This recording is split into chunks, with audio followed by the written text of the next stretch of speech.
안녕하세요. 네 번째 시간입니다. 지난 시간에 선끝 모양이 잘 안 나온다고 말씀을 하셔서 오늘 한번 예시로 표현을 해보려고 해요. 이렇게 위에 뾰족한 선이 나온다고 하시는 분도 계시는데요. 붓펜을 꾹 누르다 보니 위에서 아래로 눌러서 옆으로 이렇게 두꺼운 선을 내기 때문인데요.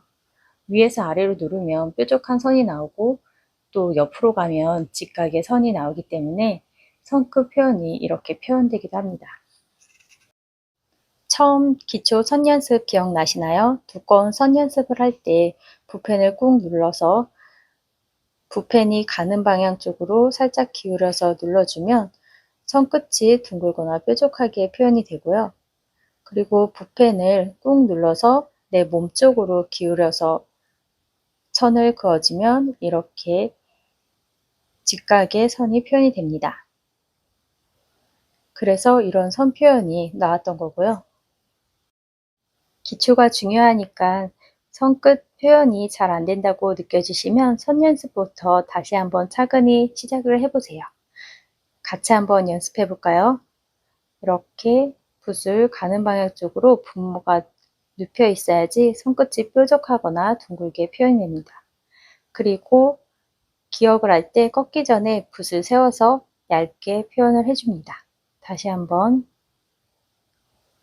이렇게 가는 방향 쪽으로 분모가 살짝 눕혀 있어야 되겠죠? 위에 두꺼운 선 표현에서는 분모의 방향이 왼쪽이었다면 이번에는 분모의 방향은 위쪽이고 붓펜의 기울기는 내 몸 쪽으로 해서 이렇게 선 연습을 해주세요. 그럼 손끝이 또 다르게 표현이 되겠죠?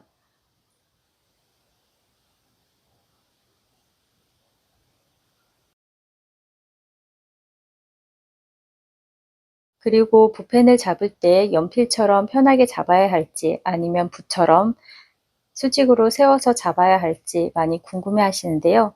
얇은 선을 표현을 할 때는 제가 붓펜을 이렇게 세워서 쓰셔야 된다고 이야기를 했습니다. 아주 얇은 선을 쓸 때는 붓끝에 최소한 한 털로 쓴다는 느낌으로 세워서 쓰는데요. 그리고 붓펜의 특성상 작은 글씨를 쓸 때 많이 이용을 합니다. 작은 글씨를 쓰면 아무래도 두꺼운 선을 이용하기가 어렵겠죠. 작은 글씨를 쓰기 위해서 이렇게 종이에 닿는 면이 최소한이 되어야 합니다. 그래야 얇은 선이 표현이 되겠죠.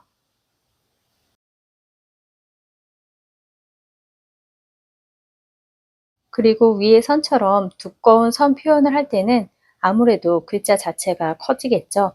그럴 때는 이렇게 약간 기울기를 주기도 합니다. 다시 한번 표현을 해볼게요. 글씨를 크게 썼다가 점점 작게 써보겠습니다.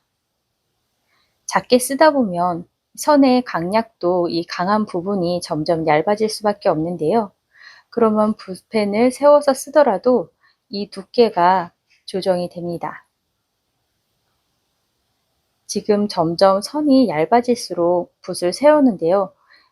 작은 글씨의 가처럼 가의 두께가 있는 선, 없는 선은 모두 세워서 써도 표현이 가능하다는 이야기입니다. 그래서 결국 붓펜을 나중에 사용할 때는 작은 글씨로 이루어진 글들은 세워서 강약의 표현이 다 가능하다는 이야기예요. 지금 보시고 계신 용지 사이즈는 A4 용지의 규격입니다. 붓펜으로 쓴 글씨예요. 이 정도 글귀는 연필 잡듯이 쥐고 써도 표현이 가능합니다. 자기가 편한 자세를 찾기 위해서는 많은 글씨를 써보고 다양한 글귀를 표현해 보면서 찾아가는 것도 좋은 방법이라고 생각됩니다. 캘리그라피를 어느 교과서처럼 익히기보다는 많이 시도해보고 연습해보면서 나만의 자세도 찾아보고 나만의 서체도 찾아가는 게 정답인 것 같아요.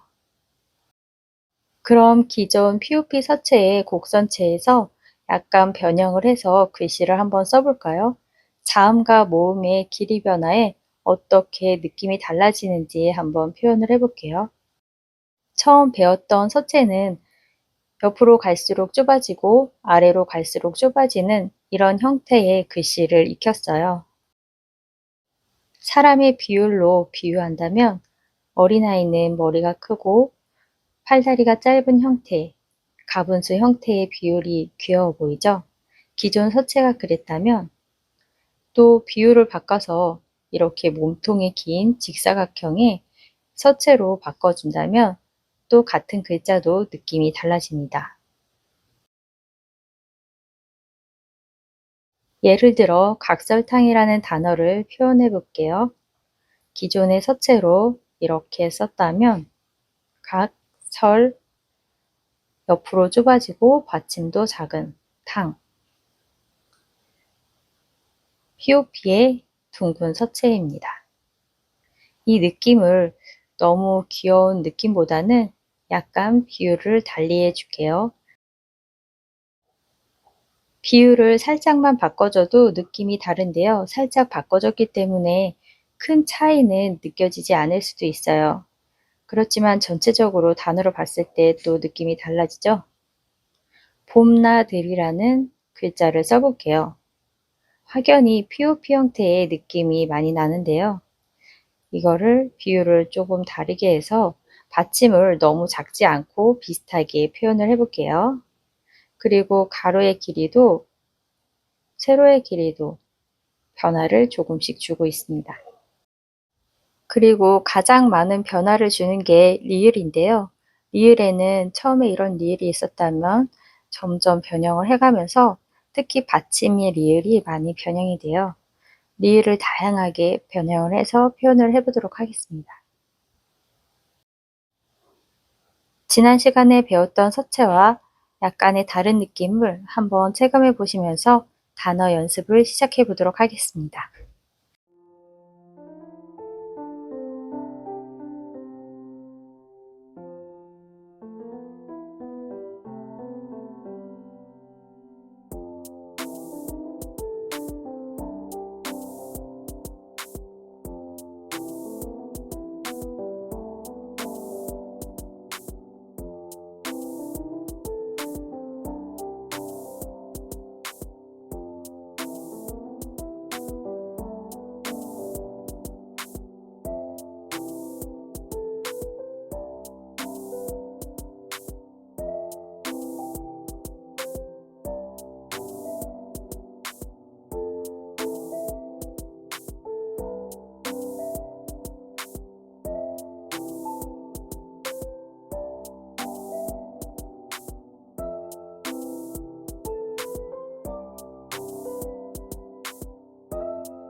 오늘 강의 어떠셨나요? 혹시 하다가 어려운 부분이 있다면 댓글로 남겨주세요.